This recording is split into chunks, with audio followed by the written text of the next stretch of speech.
It's official. The United States Senate is dead.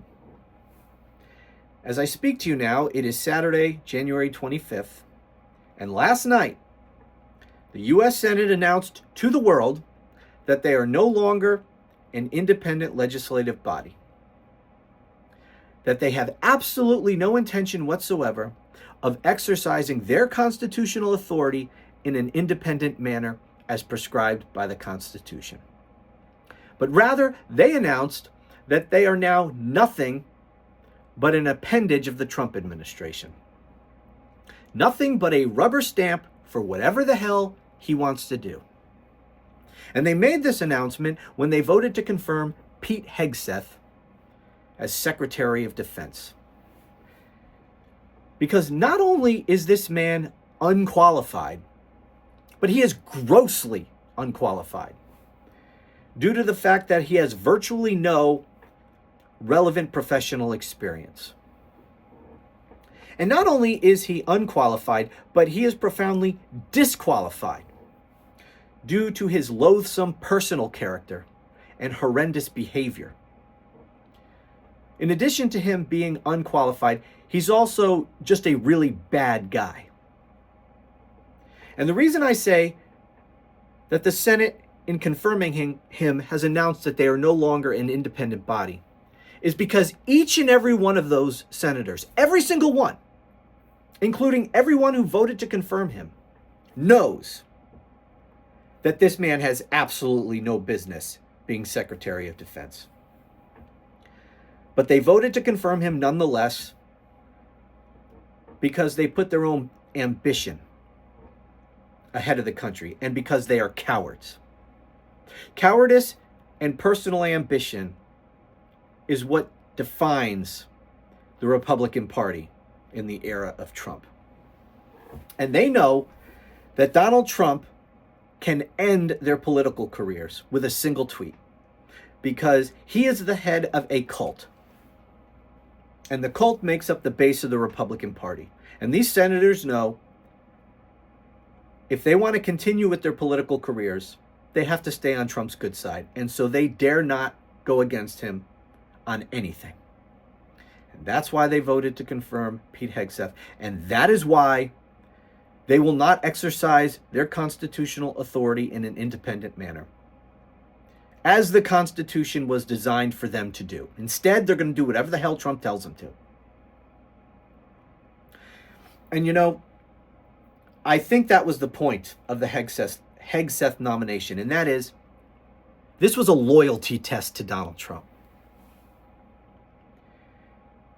And a lot of these unqualified nominees are loyalty tests.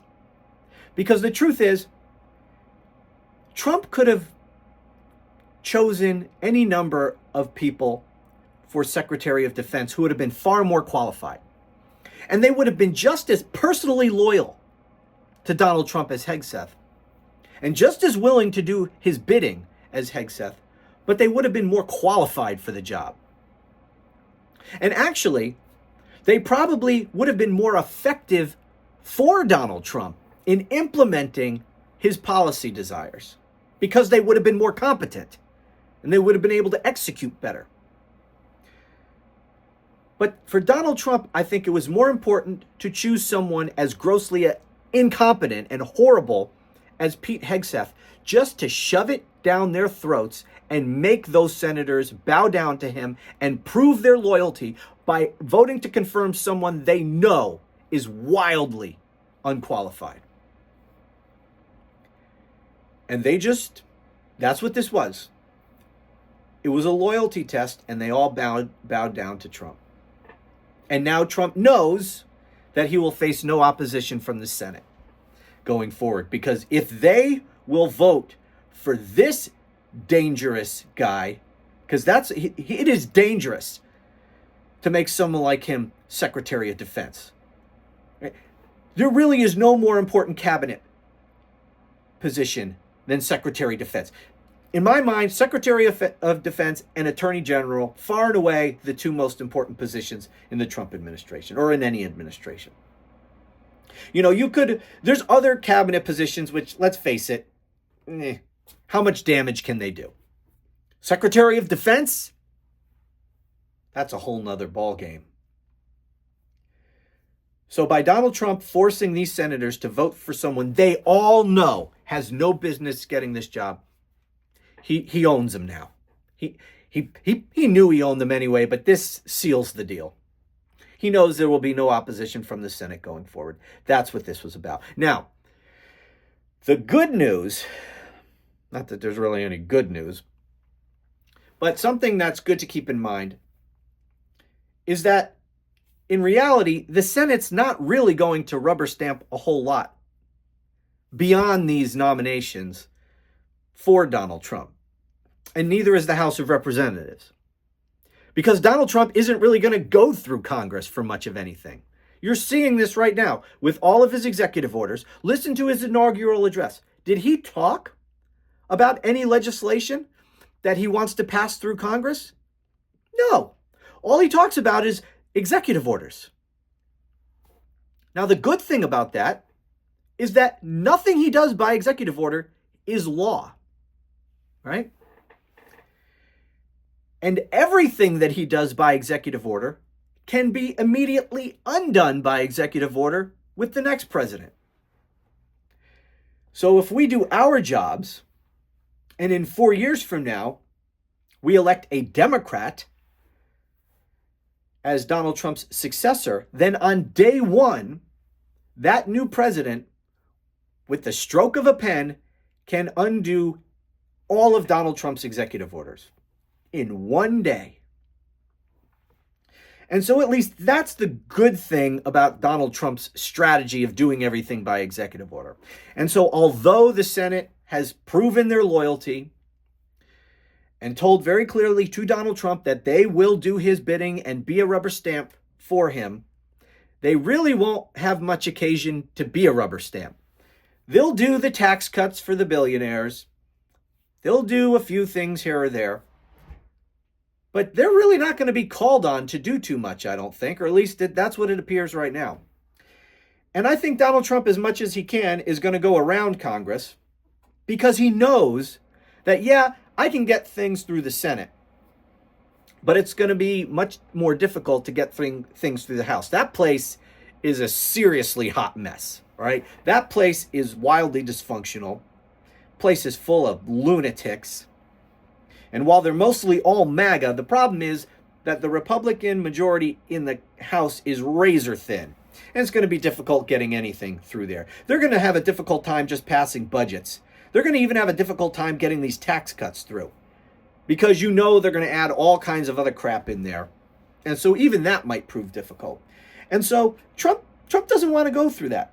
Trump doesn't want to go through the whole legislative process and you know, he says he's this great deal maker. He doesn't want to put in the effort to make a deal. And why should he? I'm just going to do it all by executive order. Now, that is profoundly stupid because, as I say, that'll just all be undone by the next president. But he doesn't care. He lives in the here and now. He doesn't care about the future. So that's what I think he'll do. And so that at least is the one good thing, if you can call it that, about all of this, is that anything he does by executive order doesn't have to be permanent and will be quickly undone.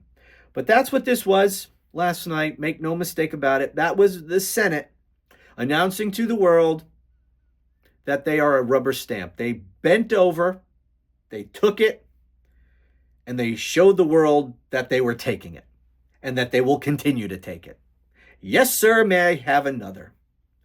That's what they said to Donald Trump last night. We will confirm anyone you send us, no matter how incompetent and unqualified for the job. So, good job, America. You now have the most unqualified Secretary of Defense in American history. A drunk, a serial adulterer, a credibly accused sexual abuser. That's your Secretary of Defense.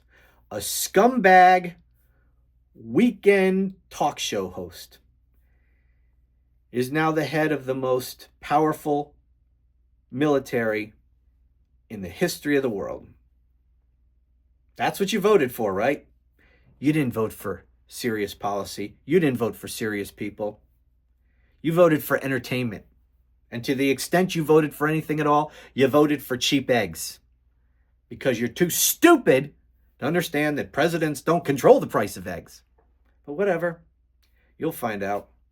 Or maybe you won't. But you and the rest of us are certainly going to live with the consequences of your stupidity. So, good job, moron.